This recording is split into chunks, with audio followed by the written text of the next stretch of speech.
કદાચ લાસ્ટ વીકમાં જ આપણે જોયું એમ કે આપણને કદાચ સપનું ના આવે એમ કે સેમી કન્ડક્ટર ગુજરાતમાં ને આપણા સાણંદમાં બનશે એમ. એ સપના જેવું લાગે કે મેક ઇન ઇન્ડિયાની આપણી ટૂંકમાં સેમી કન્ડક્ટર ચીપ એ આપણે ત્યાં બનશે. હજારો લોકોને એની રોજગારી થશે. ધોલેરા, કદાચ ધોલેરા કોઈએ જોયું ના હોય 10 વર્ષ પહેલાંની સ્થિતિ અને આજની સ્થિતિએ. કદાચ એકાદ વખત બહુચરાજી જવાનું થાય તો ત્યાંના બચરાજી જે શહેર છે ત્યાં જોજો કે ઓટોમોબાઈલ હબ બન્યું છે. તો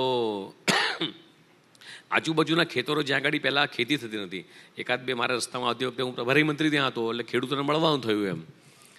મને કે સાહેબ અહીંયા અમે શું ઉગતું હતું નહીં અને પાણીના તળ ખૂબ નીચા હતા, એટલે કે અમે અમારા જે ખેતર છે એ આ ભાડે આપીએ છીએ કે ટેલરને ટ્રકને ઊભી રાખવા માટે. રોજના 200 ટેલર્સ એ ડિસ્પેચ થાય એને બીજા 200 આવીને પડ્યા હોય અને આજુબાજુના ખેડૂતોને એની આવક થાય. ધારો કે બેચરાજી સરથી મારુતિની કંપની આવવાથી ઓછામાં ઓછા 1.5 થી 2 લાખ લોકોને direct indirect job opportunity create થઈ છે. આખી ઇકોસિસ્ટમ ક્રિએટ થઈ છે.